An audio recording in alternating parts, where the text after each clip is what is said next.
This podcast is sponsored by nobody. Hey everyone, this is Jenny Holtzman, and I did the voice for Peppermint Patty in the 80s for the Peanuts. And you're listening to Tommy Throwback Kovac on Splat from the Past. Tommy will keep you on your toes. Hey dudes, welcome to Splat from the Past, the only 80s themed horror and sci-fi show where things can get totally radical. Now today, I will be welcoming Hilary Momberger-Powers. She was the voice of Sally Brown for 5 CBS specials back in the day, including a Charlie Brown Thanksgiving. And she was the voice of Sally for Snoopy Come Home, the theatrical film that's celebrating its 50th anniversary this year.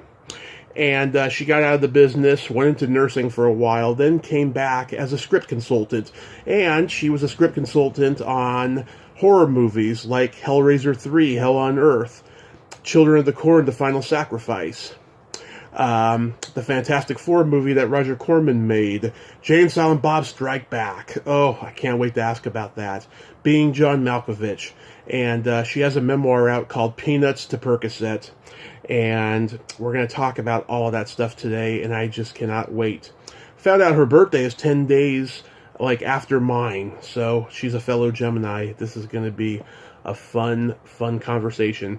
This is Monday, November 14th as we record this, and I'm releasing it Tuesday, November 22nd for Thanksgiving week.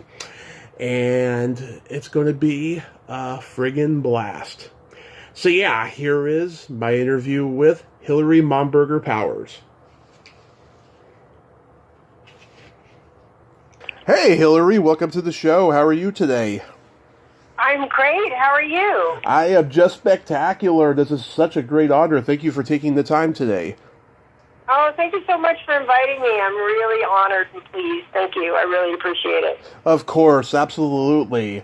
So, going back in time, what age did you start gravitating toward acting?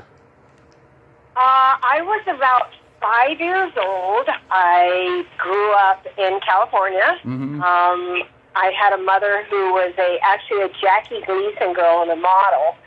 So Wow. her career took from being in front of center stage from being pregnant 7 times. So Wow. she decided to take her kids. Her goal was to get us into Hollywood, was her goal. So my mother loaded up us 4 kids into a station wagon, and we went and got an agent immediately. Wow. And my first audition was to be Sally in Charlie Brown Peanuts. Oh, wow. God. I have to say, your mom had a golden uterus. 7 kids. Oh, no, ours was a crazy Catholic alcoholic. I think it pretty much leans on that side. But anyhow. Yeah. Wow. Are you? So, yeah, so that was my first audition. And Are you a Bay Area kid? Pardon me? Are you a Bay Area kid? No, I'm actually Los Angeles. I guess what happened is Bill Melendez and Charles Schultz, they were living up in the Bay Area. Right. And the Christmas special, they had grabbed all the kids in the neighborhood. And they decided they needed a new Sally. So they ventured into Hollywood, and my agent that I had just gotten in got a call for the casting for a voice. Wow. Sally. So I was the one outsider that became in the inside. Yeah, because a lot of them, in those early years, they were all Bay Area kids, I know that Robin and Melanie Cohn, they both were Bay Area kids. Yeah, they were all from the same neighborhood. I think it was he grabbed the neighborhood kids, and they were missing Sally, and I guess they found me in the San Fernando Valley in California. So, Yeah. we began. Yeah. So did you audition for Mr. Schultz? It was funny because I didn't even know I was auditioning. My mom said, we're going to go meet some people. And I'm a very, by nature, even as a kid, I'm incredibly, cheerful. I love meeting people.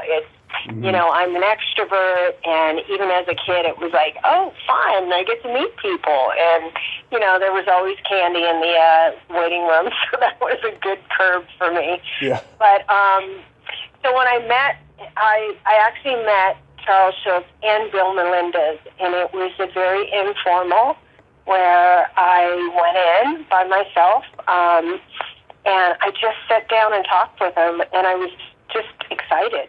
I was a very happy, fun, cheerful kid.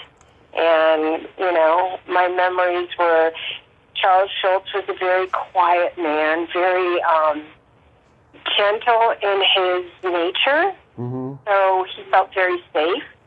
And Bill Melendez was this Latin guy with this really long mustache. Mm-hmm. And I couldn't wait to play with it with my fingers. So in my audition, I sat on his lap and I played with his mustache because it was like one of those old cowboys twisted at the end. And that was like my real cool, fond memory. And he had a great laugh. Oh, so it was a short summer, Charlie Brown, and Pamela Ferdin was Lucy for this one and played again Charlie Brown. Did you two record in the same booth? No, so that was the weird thing is we would come in individually, and I was so young. I started at 5. I couldn't read.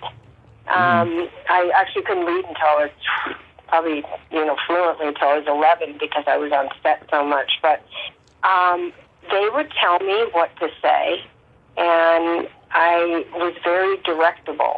So he would say, can you say it like you're really mad? And I go, yeah. And then I'd say it like I was really mad. Yeah. And then he'd say, what if you said it when you're really excited? So, of course, my octane went up like 150%. And I'd say it really happy. And so he would tell me the line, and he would have me do it certain ways. And then he would say, how would you say it to your brother? Mm-hmm. So I would just repeat the lines. And that was how I did it. And we did it inside a stage. And I was by myself, but, like I said, there was always candy around, so I was very malleable at the time. Yeah. So. I don't think you'd see too much candy nowadays, because everyone knows. No. Everyone knows about sugar being bad for you. Yeah. Uh-huh. But it was always fun and then I would see the other kids coming in and out, but we just do the high and the wave, but we didn't do it together. We were all recorded separately.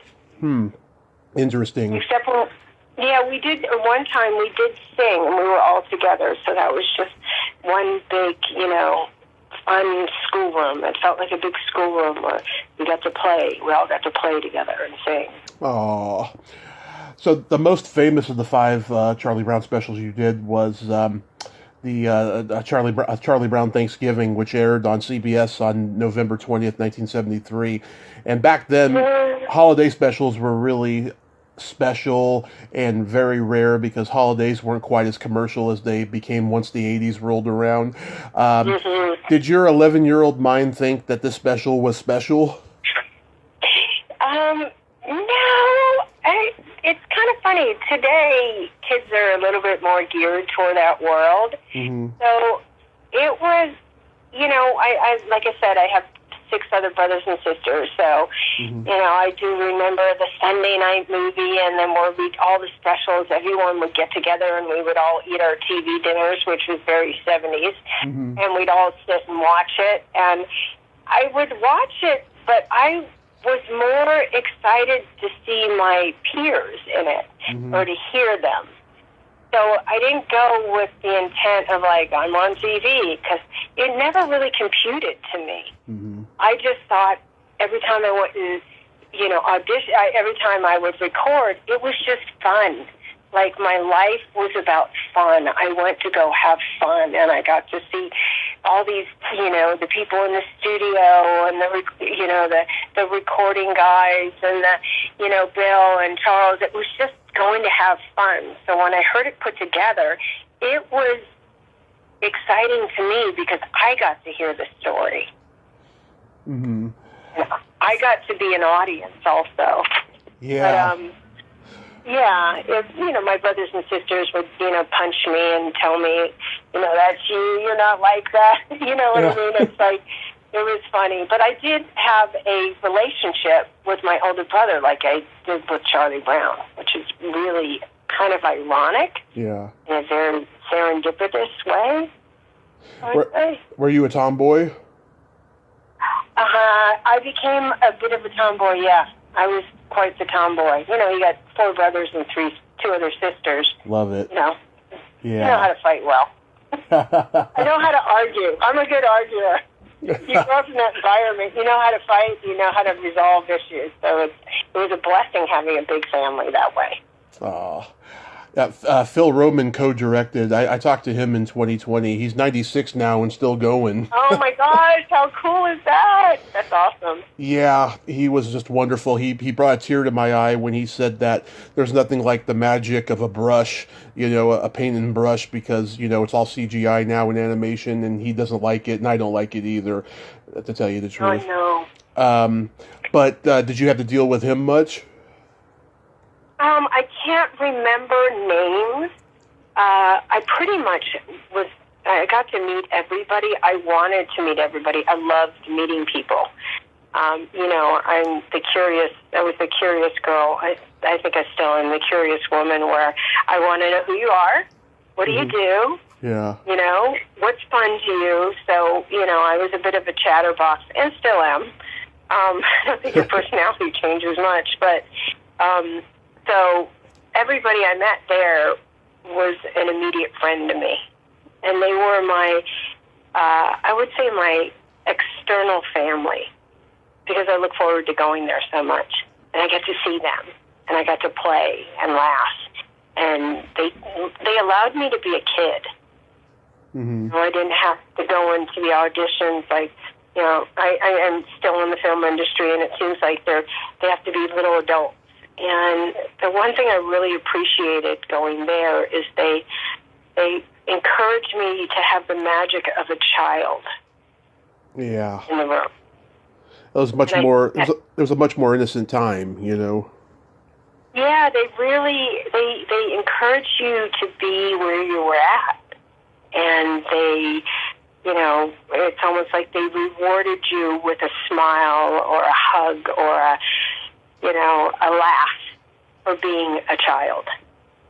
Yeah, well, it wasn't so corporate back then, I mean, Mr. Schultz was doing it for the creativity, I mean, sure, he had people to answer to get the product out, and the CBS people were counting on him for it, but it wasn't as bad as it is nowadays, Oh, no, tonight's treacherous. And I think the other thing that I'm looking back in hindsight is working with them, our childish side to us, and I'm going to say childish because I was a child, but it brought their childlike out. It made them playful and fun. It wasn't a job. It really, you could see how they put their heart into everything. Like even asking me questions were so carefully created, and before they asked, so I was able to be vulnerable and expose myself as a kid. Yeah. Something I never realized, Lucy only appears in the beginning of the special, and then she disappears. Yeah. Right? Yeah. Oh, well. I love it. I love it when Snoopy and Woodstock come over in pilgrim outfits, and Woodstock pulls the trigger and blows Snoopy and his costumes off. I know, it's so funny. It was just such simple cartoons. When you're a kid, you think you can go, and people go away. You know what I mean? Or you can, it's just played on your imagination. You really had to, the cartoons made your imagination grow instead of became your imagination. Yeah. Then Peppermint Patty goes batshit crazy because they're eating toast and pretzel sticks for Thanksgiving dinner. I'm like, hey, what's wrong with that, guys? I'd do it today. Give me licorice. I'm a happy woman. Yeah. And the funny thing is it really was about what Thanksgiving is about. It's community. Mm-hmm. It's friendships. It's relationships. It's not about the food. It's about everybody getting together and sharing love. Mm-hmm. And that was the simplest message for it. And it just kind of reminds you that, at least as a child, I couldn't wait for it. It's my all-time favorite holiday is Thanksgiving, mm-hmm. because I get to go and see the people I love. Aww. And I got that from that special, because that was the one thing that I remember them saying is when we were doing that episode, because that was a fond episode. It's always been my favorite, like I said. Mm-hmm. But they would say, this is about if you were with your brothers and sisters. So I could have something to identify with. Right. And instead of acting, I was just being Sally. Yeah. So it's your favorite out of all of them. Do you have any other favorites that you did voice for? I did love Snoopy Come Home because Yep. It was a premiere, and I got to go to a premiere, and it was super exciting. I was this tiny little midget, it was this little girl, and it was big. It was, they had the lights up. We went to the theater. We got to have all the popcorn we wanted. We got to sit down and watch this massive movie, and I thought, wow, I'm like a part of this. But I didn't connect the dots until later in my years. When I was in school, as a kid, I was a little bashful because I just wanted to be a kid. Mm-hmm. And, unlike our society today, I'm just going to say, I didn't want to be seen as different. Yeah. Just wanted to be a worker among worker or a student among students. So when kids would say things to me, aren't you? I almost put my head down and said, no. Yeah. Because I really wanted to just be another kid in school. I didn't want to be treated differently. Yeah, I totally get it. Yeah, can you believe it's been 50 years since Snoopy Come Home? That's amazing. No, dude, because I still think I'm 20. 50 years, I'm like, I'm not that old, am I? Oh my gosh, help me God. Yeah. Well, here's something I didn't even realize. This was the final movie that CBS's theatrical film department made. They went bankrupt not long after it, and this movie didn't do well at the box office, which is mind-boggling, because I think any Peanuts gang movie should do well at the box office because it's so universal, Right. But isn't it funny? It's ironic. It's still really big. Mm-hmm. Like people, we're trying to bring the Peanuts back, and, I'm going to toot my own horn here, but I'm in the middle of, I have an agent, and I wrote a memoir that I'm getting published right now, and we're writing, trying to do 8 episodes called Peanuts to Percocet, Notes on a Hollywood Childhood. Oh, yeah, I saw something about that, and I mentioned it in the intro. I didn't know if it was ready or not. Yeah, we have it at we're getting ready to relaunch it, and we're looking for publishers, FYI out there, guys. But yeah, we're doing our first pilot is being written right now for the intro, so I'm pretty excited.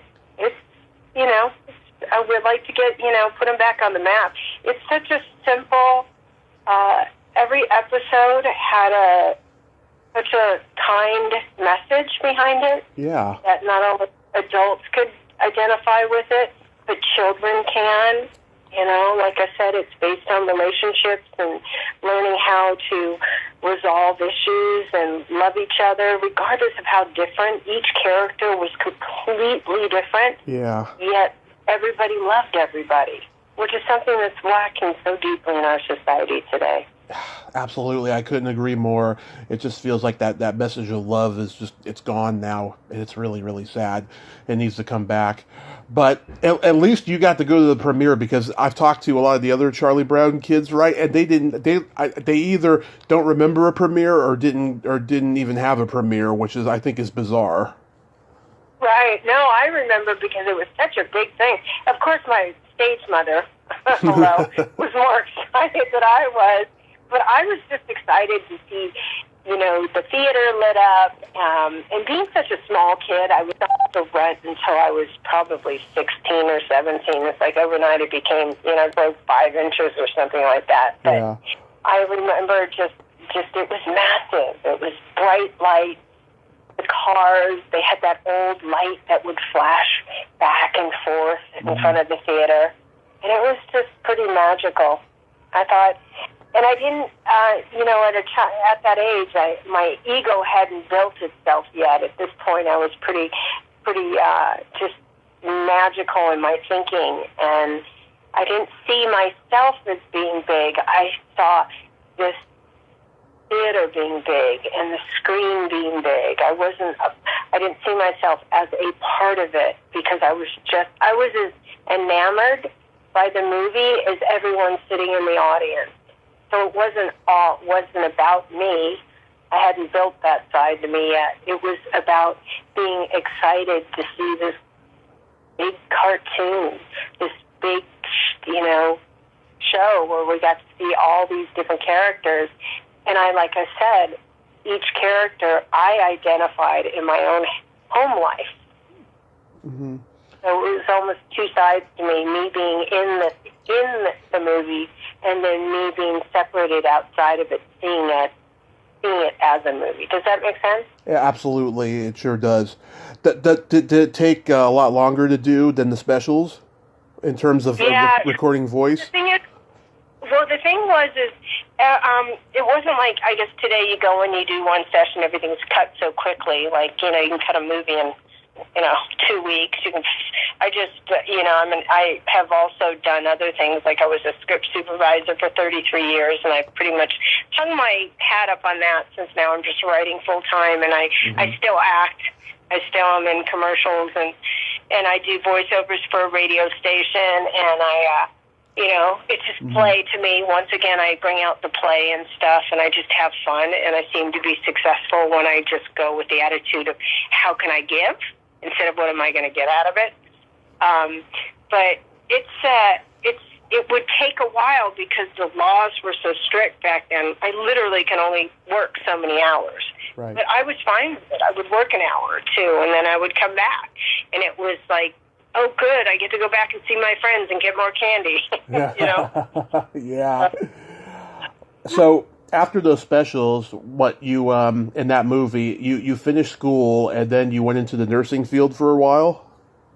I actually finished school and I went to school to be an LVM when I was 17, and I kind of had such a bittersweet because I had a stage mother. Mm-hmm. And I didn't want to go back into acting. I wanted to kind of, how can I save the world, Mm-hmm. We call that Captain Save-A-Ho. My joke. Anyway. Love it. So I was, how can I heal somebody else? You kind of try to heal yourself through others. And I did that for some time, worked in hospitals, become a drug and alcohol counselor, and, I got sober at a young age, I think when you're raised to perform and there's a lot of responsibility placed on you. Like I said, I was raised with a big family, and my mother had a unsatisfiable ego, so there was, I supported a lot of children, and so when I got out of school, I became very self-destructive, and I felt like I had failed miserably because I was no longer working, because I was a workhorse as a kid, and which led me into drug addiction, and I'm sober today, but congrats. Yeah, thank you, God.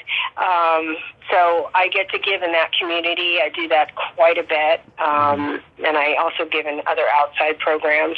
I mentor women. I've mentored over 250 maybe over the years. Mm-hmm. I just am from the seed that the more you give in life, the more you get. The more you give your heart, the bigger your heart becomes.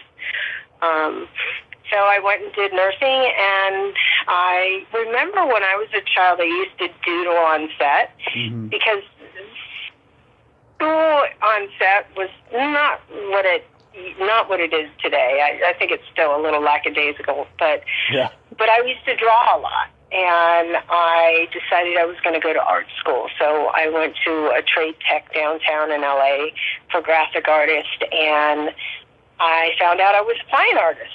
So I'm a big painter now.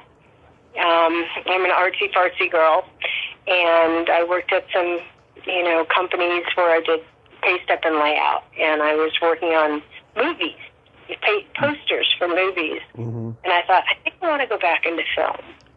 So in my early 20s, I went to UCLA Film School, and I became a script supervisor, and during that process, around 10, 20 years in, I got the courage to go back in front of the camera, and since then I've done tons of commercials, and I'm a print model, and I have been in a few specials and, Lifetime movies, and how exciting.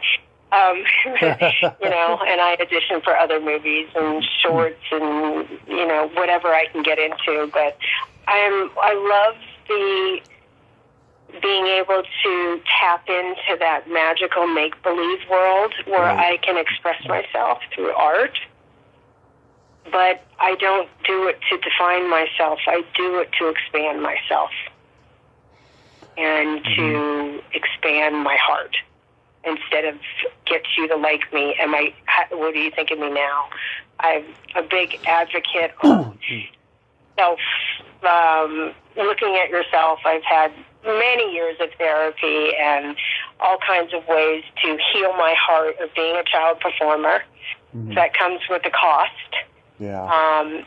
But as a result of that, I have been so blessed to help many, many women who have self-esteem issues, who suffer from low self-worth, or, there was a time when I was in my 20s before I got sober.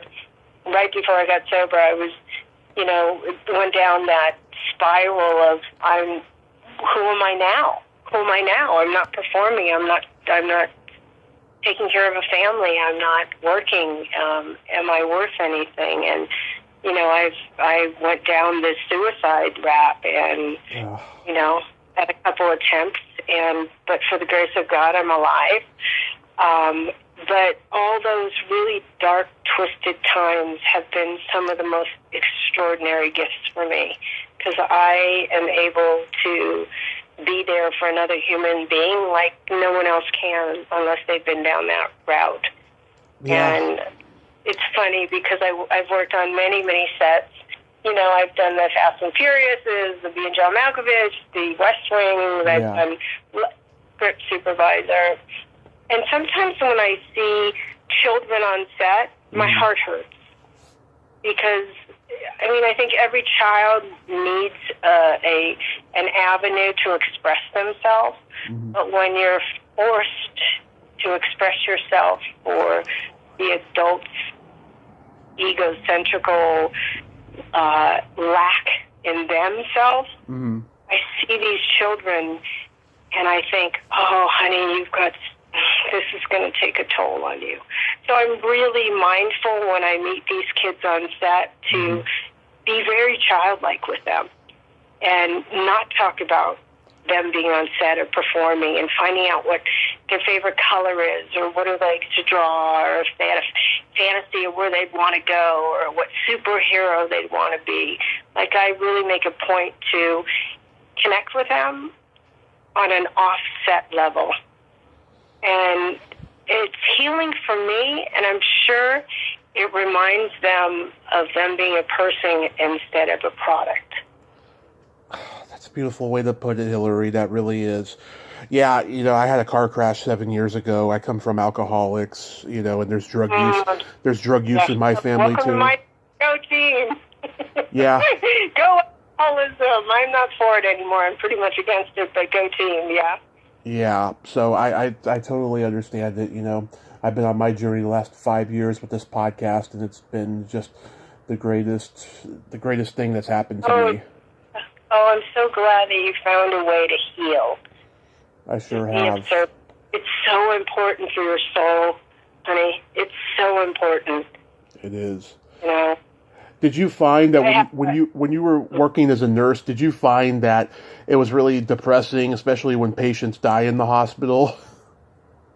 Well, you know what it was is I got to a point where I, worked in clinics and hospitals, and I don't believe the medical industry is there to get you better, but right. I really don't. I don't. It's not it's a procedure place, not a healing place. Right. I'm very into holistic medicine. I'm kind of one of those I'm a very hybrid hippie, so I'm very into like naturopath medicine, and I found what made me sad is you see all those beds are filled with really lonely people that their illness isn't from their illness, it's from their lack of love and connection. And that insurance card is like an e-ticket to having somebody care about them. Exactly. Yeah. I mean, when I was in recovery, the nurses in there were not as nice as the ones in ICU. I'll tell you, they're trying to get tough and get you out of there, so they don't have to pay for, your stay there and all that crap. It's very bureaucratic, and I was just so uncomfortable there. But I needed to get well on my terms, so I was there a lot longer than I should have been, and I did it. No, don't say that. You were there exactly the amount of time you were supposed to. That's what I mean. That's what I mean. Yeah. It's just like I wasn't going to do it on their terms, I stayed. I was there until the day before my birthday, which, by the way, my birthday is 10 days before yours. I'm June 6th. Yay, go Gemini! Yes. No wonder you're in the talking business. So am I. Yeah. So we gotta pass the word on. I know how it goes. Yeah. Exactly. Yeah. So I did that, and it's just been one blessing after another ever since, Yeah. Yeah.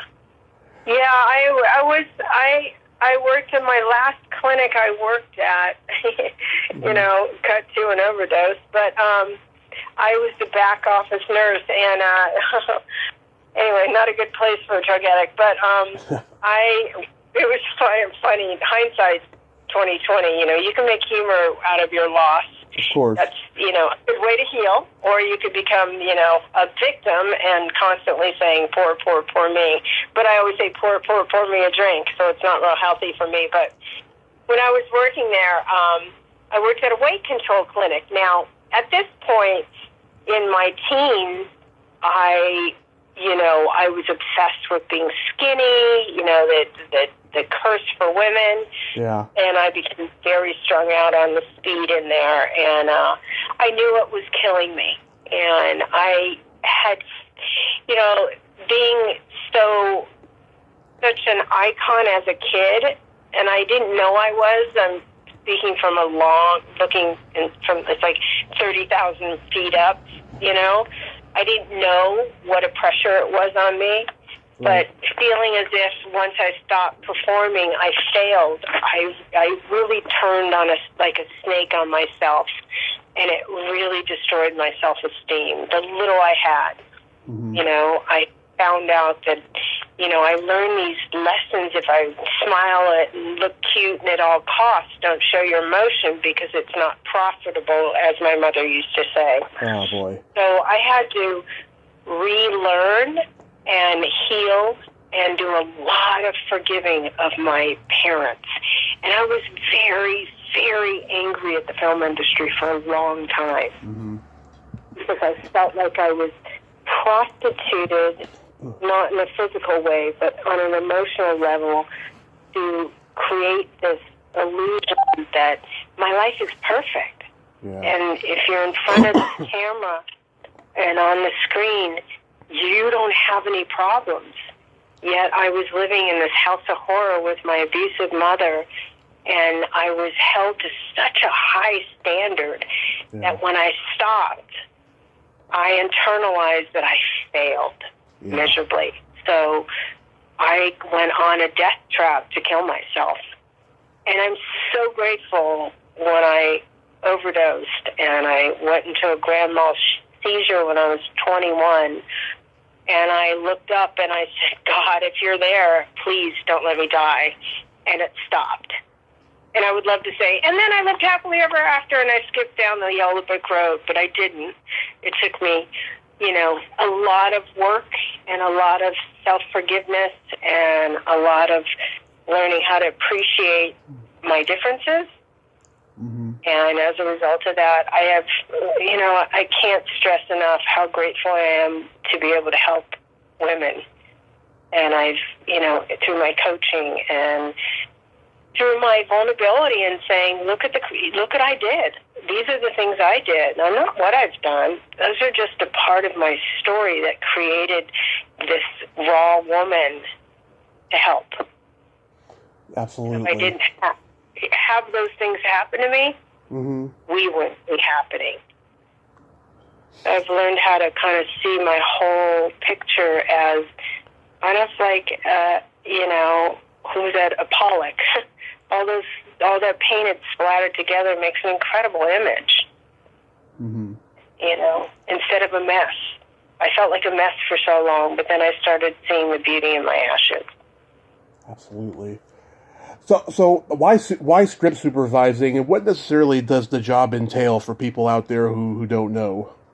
Oh, so script supervisor is like, okay, if you look at I'm like the mom on set. The mom that knows what everybody's doing. When you hear a sound, you're like, oh, that's Joe, that's Sam, I kind of oversee all the departments, and I work with the director and the producer and the cameraman and the sound people.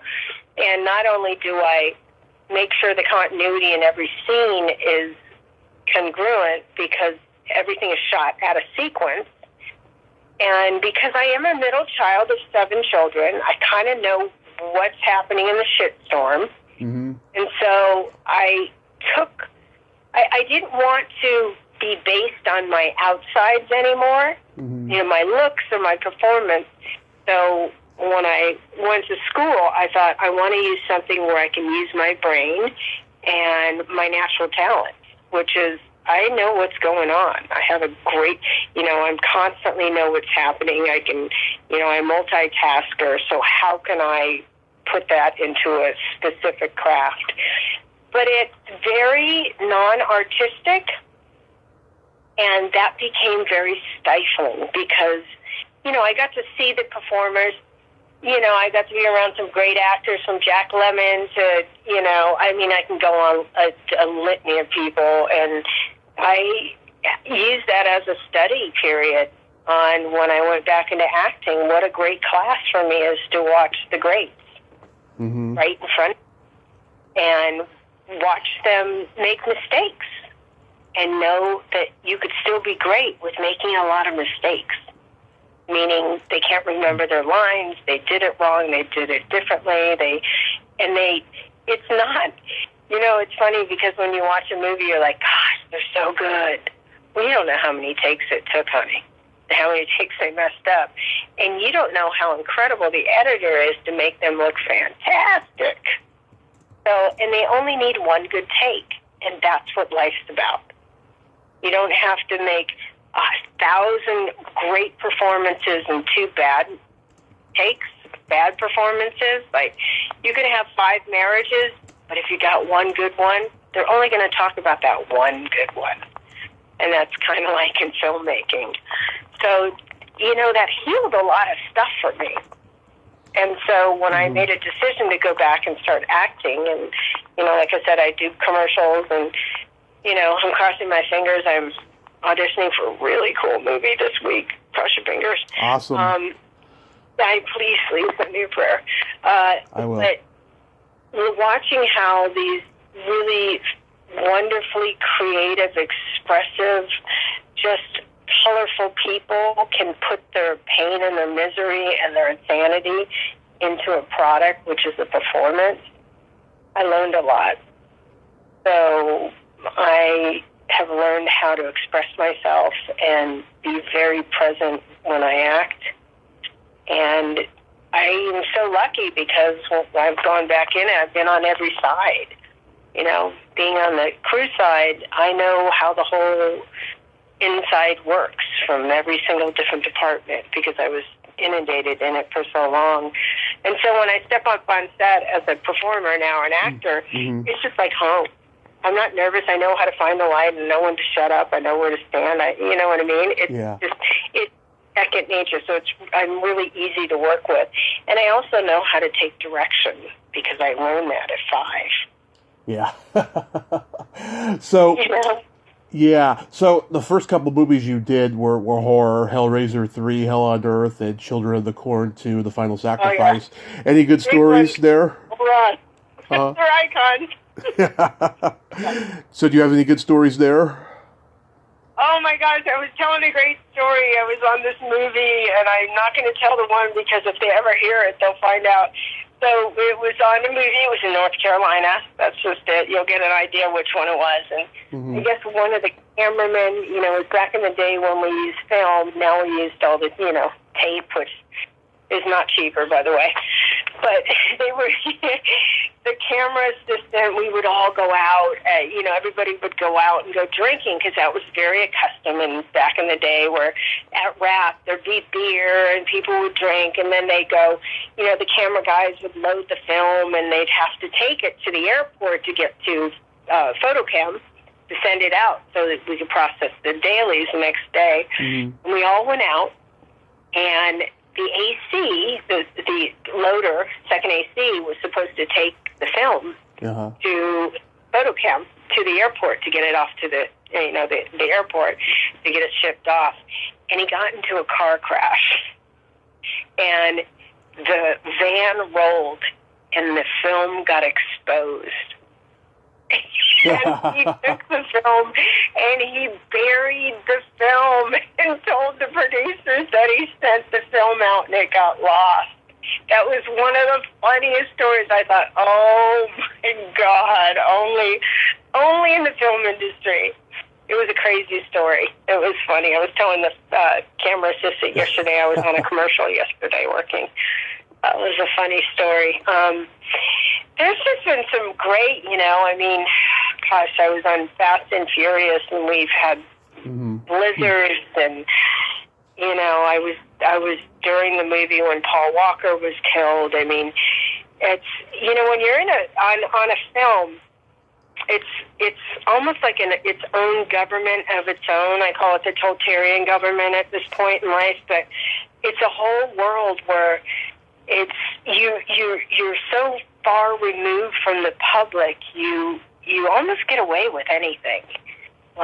And you become removed from normal people who pay bills, and you get a hotel room, they pay for everything. You get food, they pay for your laundry, you get shuttled around in private planes, and it's such a gypsy. It's like one of the biggest circus acts around.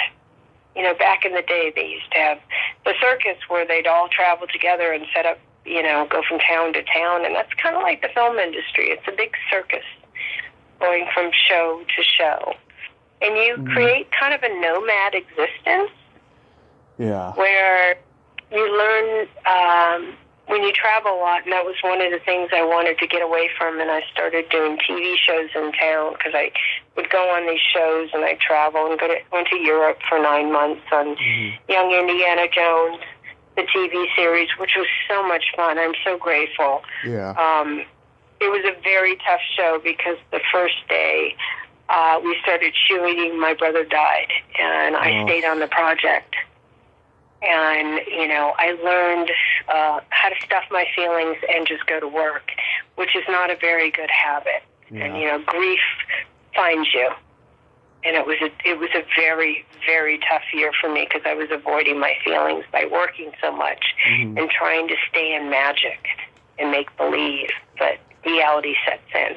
So it was a tough, tough time. But, like I said, I've traveled the world, and I've had such a blessed, fun, nomad, butterfly existence that one day you got to land. And I'm at a place in my life, like I said, I can't believe 50 years ago did that, Snoopy Come Home, but it is, it has kept my spirit very young.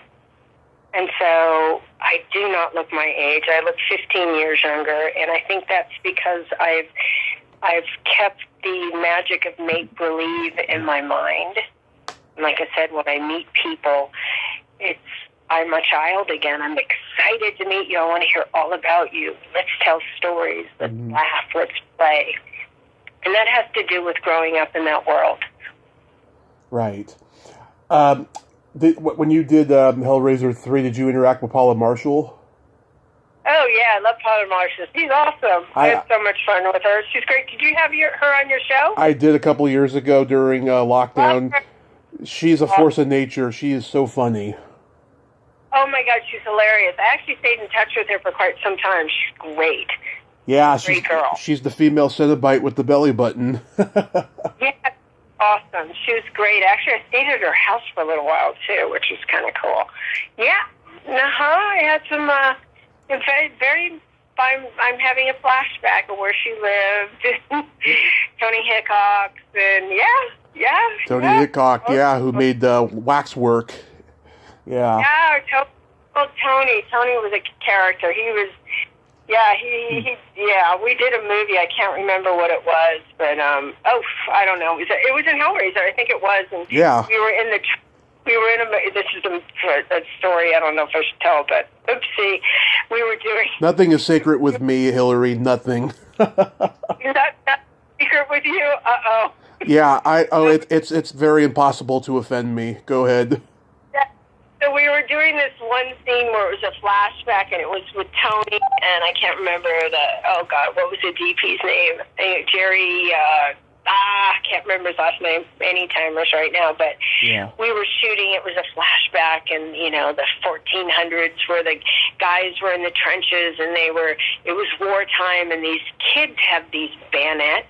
Mm-hmm. And they were, you got these extras, no training whatsoever. Like, here, put this sword here, hold this bayonet, put the rifle in the back of your pocket, and just pretend like you're stabbing people. And one of the guys stabbed somebody in the leg. And Tony said, "Keep the camera rolling. This is great footage." I thought, oh my God, this is insanity. And then that was a movie.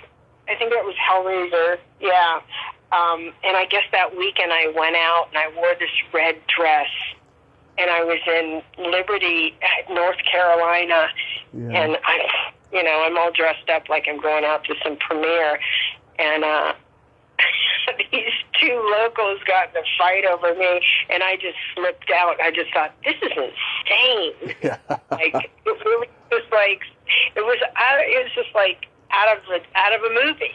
You're in a movie, your life becomes a movie. Mm-hmm. So you start seeing things in vignettes instead of in reality, Yeah. It's pretty crazy. Wait, let's see, you did Silk Stockings. Did you know Charlie and Mitzi? I did. I love Mitzi's great. Gosh, she's so funny. God, I had them on earlier this year because their daughter set it up. Oh my God, I was laughing out loud the whole time. They were doing their bickering, husband and wife shtick. Oh God, it was so funny. They were funny. Yes, they were great. They were lots of fun. I did Silk Stockings. I forgot I did that one. Yeah. You probably remember more shows than I do. Jeez. Tell me that. The Fantastic Four. I talked to Jay Underwood recently. Yeah, how's he doing, by the way? He's a pastor now, Christian pastor, and... Oh, good for him. I knew he was Christian then. Wow, good for him. Yeah. Yeah, and then Ollie Sassoon? No, was it Sassoon or Sassoon? He was a director. Oh, let me look that up. Guy.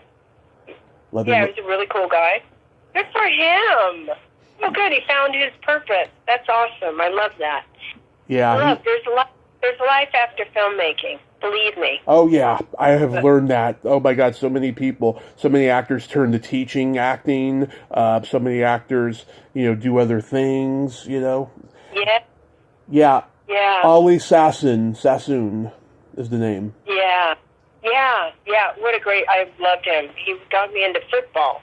He was a big what is it? New Orleans. He was really into the New Orleans Saints. I think that's New Orleans Saints. Yeah. I think so. I'm not in football anymore, but he was very into it. I was like, gosh, this is incredible. Like, you're really into football. That's weird. So removed. I'm like, you're not only into film? Odd. Oh, my mom loves football. She always has. No, really. My brothers aren't big football people either. They're all pretty creative. All my brothers are creatives too. Yeah. And you gotta tell me about working with my hero Kevin Smith on Jay and Silent Bob Strike Back. Oh my gosh! Okay, so it was pretty. Kevin, I love Jay. Jay and I were buddies. Yeah. We hung afterwards. Kevin is so good. Yeah. Kevin is such an introvert. Like he would see his movie in his head. Yeah. It was all about getting it on film. Yeah. Yeah, his wife is really lovely. Jennifer. Jay's good. So I'm sober. Jay was sober, and he ended up getting loaded again, and then he got sober again. I got to be his, very encouraging for him, outside of the film industry. So we had a lot to tap into.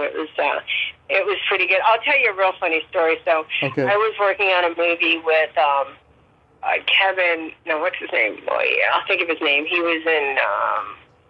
Here it goes. Anytimers. So I was working on. Oh gosh, with what's it called? Very Bad Things with Kevin. Oh yeah, I know that movie.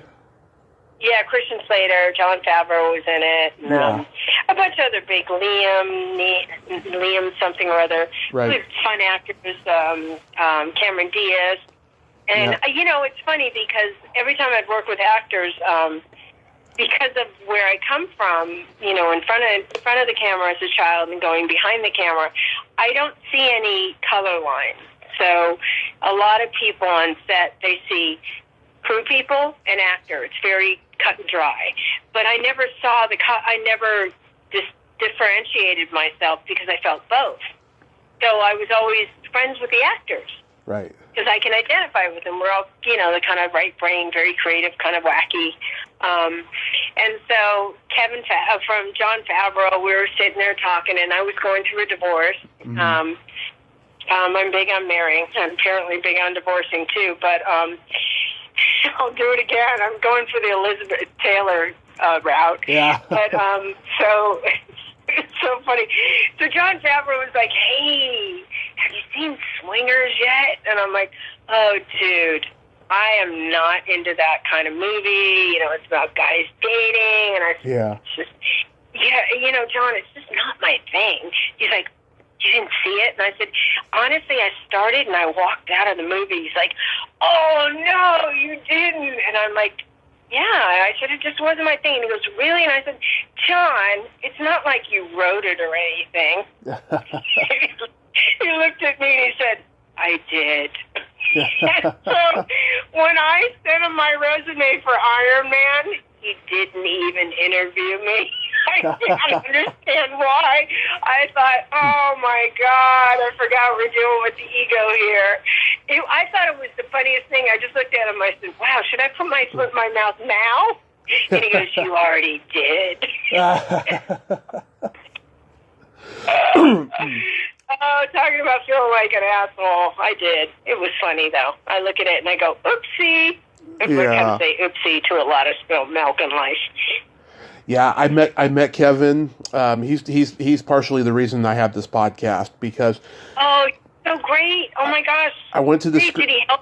Encourage you? Did he help you or? Well, this is what happened. I went to a screening of his movie Yoga Hosers at the San Jose Improv, and this was like my first big night out in a couple of years because my mom and I were homeless during this period, and she had. I'm a homeless girl too. That's what this movie is auditioning for. It's about homeless people. So cross your fingers. Go ahead. Yeah. Yeah. So she had this really good job at the time, and she paid, I don't know, $200 to get me this meet and greet package to meet him because she knows how much it meant to me. So I go there, There was a shitload of technical difficulties and delays that night, and we were out of there by 12:30. That's how late it was, right? And during the course of the night, even when the movie wasn't being shown, Kevin would be giving speeches, right? And near the end, Kevin gave a speech about how podcasting has changed everything and that he inspired everybody to start a podcast, right? Now, I had made an attempt about 6 months before to start a podcast, and no one was on board with it because I'm a stand-up comedian, and the comedy community in San Francisco can be very toxic, right? So it didn't go. So I go to meet Kevin at the meet and greet, and I told him, how much I love him, I'd like to work with him someday, right? And he was going to do a Mallrats reboot at that time, which I heard he's working on it now because it ended up not going. So he said to me, come out to LA and audition for me when, it happens, right? Now I'm sure he says that to everyone, but it made me feel good in that moment. And so as I'm walking away after I gave the guy who took the picture my information so I can get a copy of the picture that we took, Kevin says to me, "Hey, Tommy, never give up comedy. The world needs to laugh." In a very Silent Bob-like way, he said that to me. And I was like, I won't, Kevin. So I walked away feeling good, and I'm like, I'm going to start a podcast come hell or high water. And I did, 12 months later or whenever it was. Wow. Isn't it nice? You get to see how just, one person's voice can change a whole person's perception. Yeah. And I interviewed this girl that he dated when he was young, who became his first employee at View Askew Productions. Her name's Paris. Her name is Paris Petrick. I don't think I remember her. She was out of the picture by then. I think she left around 99 or something, 2000-ish. And this was 2001. So, yeah, she was gone. So she came on the podcast to talk about Chasing Amy because she was in it. And turns out she lives in one city from me. So we're going to get together soon and maybe have lunch or something. And I can see why Kevin liked her. She's just like him, very supportive and just very smart. So I'm a lucky guy, Hilary. I really am. That's so nice. It's funny when I was, I left home when I was 14. It became, after I stopped acting, my mother basically said, "What are you doing here? You're just costing money. You're not making it." And she was a very, very troubled, very, just a really bad, sad alcoholic. And as much as, I used that to hurt myself for a long time, I see that her weaknesses has created so many amazing strengths in me. And I really thank my mother for the way she treated me. I see it as one of the biggest assets. And I've had so much just great healing. I know forgiveness is, for myself, not so much for her. But I left home and I ran away a lot. I dropped out of high school. I love it. When you finish school, it's like I never did. Yeah. I went to 7 high schools. I ended up when I was 28 years old.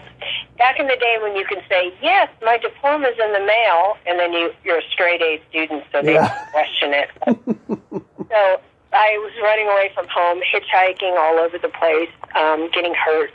And I ended up... she was very violent, and I hit her back one day. And she arrested me for assault and battery, and I went to YA in San Bernardino and she pressed charges. And after 6 weeks, she dropped the charges, and I never went home after that. I went to a foster home, and the foster home had a lot of...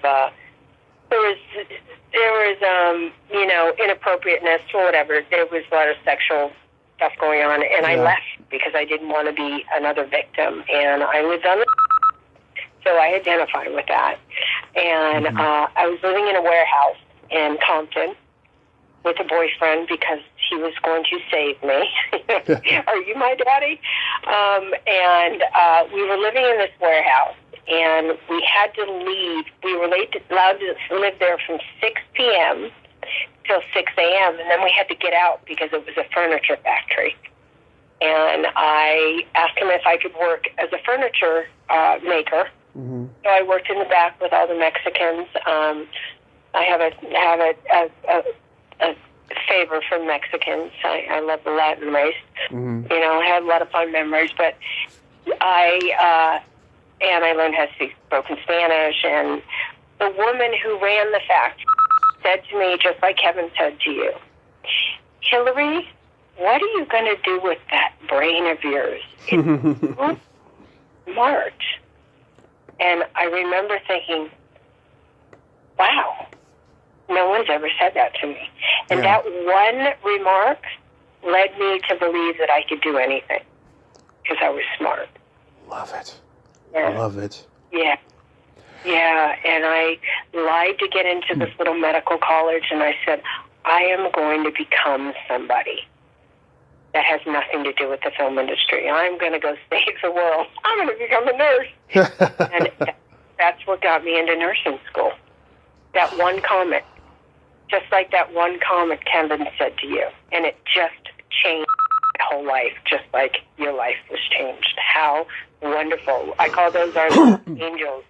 They come and sprinkle fairy dust on us. Right. What kind of a name is Momberger? Momberger is a German name, but I got my genealogy done, and apparently I have no German in me. Oh, yeah? Somebody crashed in a little town called Momberg, which is northern Germany, and took on the last name, the township name, and made it our last name. It's not Jewish, though, is it?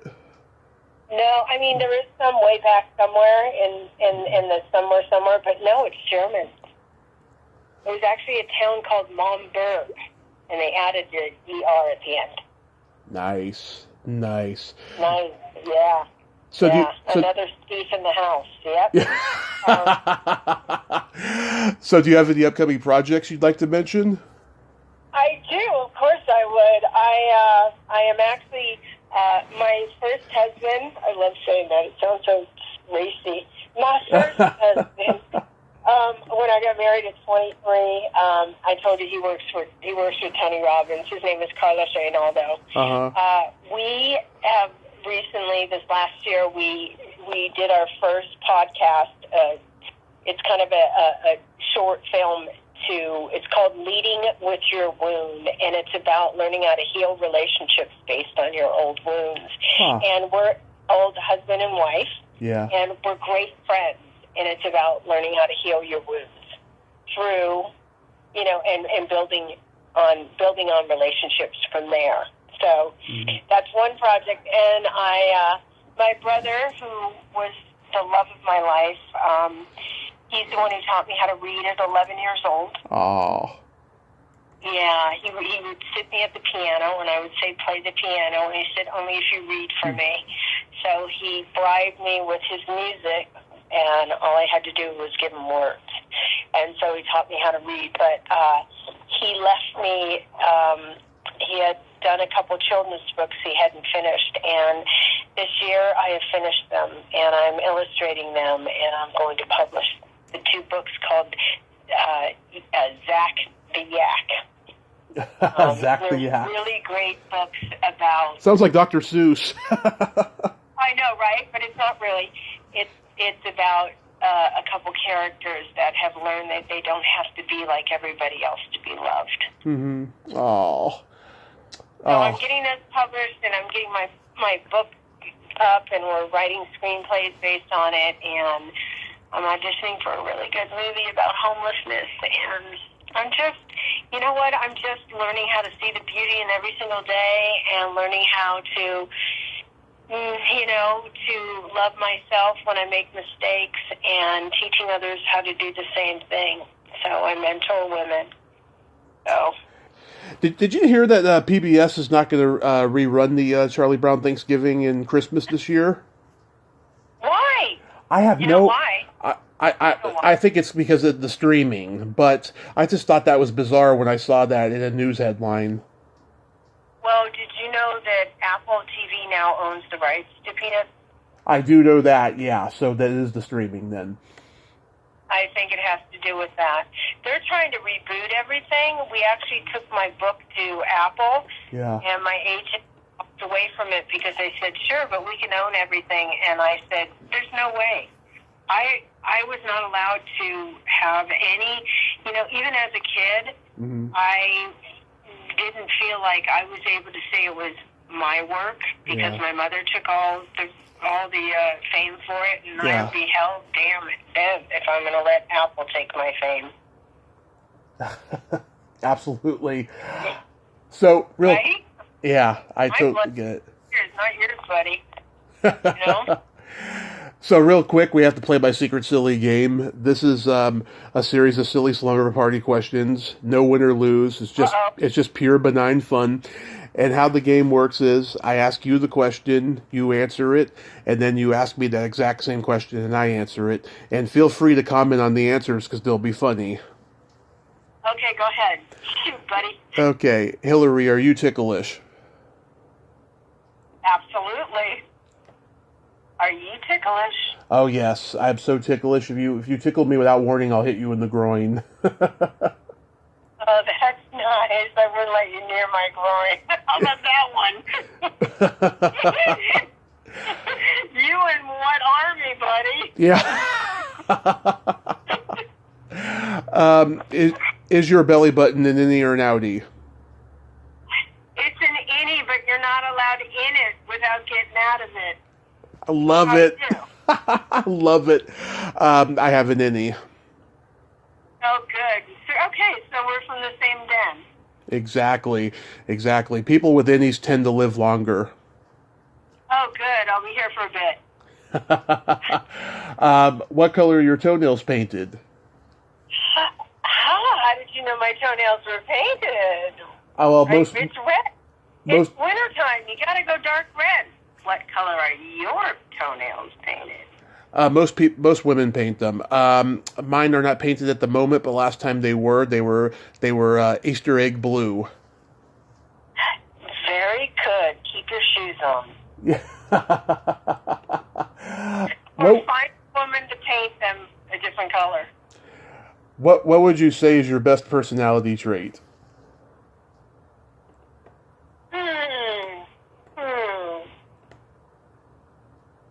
My sense of joy. You are a joyful person. That's what my name means, joy. Hilary. Oh. And then for me? What is your best person? What is your personality? What would you say is your greatest asset? So being a Gemini, I have empathy, but I also have no filter. Oh, God, so do I. She's put a foot in my mouth. And now I've destroyed most things. Oh, yeah. I know. We're so caustic with our honesty. We are. Yeah, you have to look both ways before laughing. I know. You know what the other thing is we can fill the room and we can clear it, honey. Yes, we can. Right. That's right. And then my favorite question is there a stinky smell that just makes you gag? A stinky smell that makes me gag. Gosh. Really? I would have to say really stinky hotel rooms that people brought their pets in with cigarettes. Oh, yeah. Oh, that's got to be the worst. What about you? What's your most vulgar smell? It's either farts or feet. Farts or feet? Yeah. Yeah. Yeah, that's kind of like the hotel room I was in Nashville. Oh, I couldn't wait to come home. Can't understand why. Hey, I got a joke for you. Give me a joke. What do you call a boy that doesn't masturbate? Frustrated? A liar. Oh, that's very funny. A frustrated liar. Oh, yeah. People always guess the punchline. Frustrated is always one of them. Yeah, I bet. I don't know. You tell me. Blue balls. I love you. You're so much fun. You're a lot of fun. Thank you for calling me. I'm so grateful to be interviewed. Thank you so much for inviting me on your show. Oh, Hilary, the pleasure was all mine. Thank you for coming on. And by the way, Robin Cohn does say hi. She turned me down for an interview because she's private, but I told her today that I was going to be talking to you, and she's like, oh, give Hilary my best. Oh, give it back to her. I'm not private. You know, you can't kill me, honey. I'm already dead. Yeah. You have yourself a happy Thanksgiving, Hilary, and be safe out there. Best Thanksgiving ever, and go prosper and go bring joy to everybody's life. And I thank you for inviting me on this show. My pleasure. You have a great day. You're the best. Thank you. Okay, bye-bye. Bye. Well, there you have it. Hilary Momberger-Powers. Ain't she a sweetheart? Oh my God, I'm so glad that we did this. And she's such an inspirational person. I mean, genuinely inspirational. And I'm glad that we got to talk today. Like I said, I'm a lucky guy. I get to talk to so many great, great people. Well, until next time, this is Tommy Throwback Kovac saying, there's no shame in living in the past, because the present sucks. Later, dudes. Happy Thanksgiving, Charlie Brown.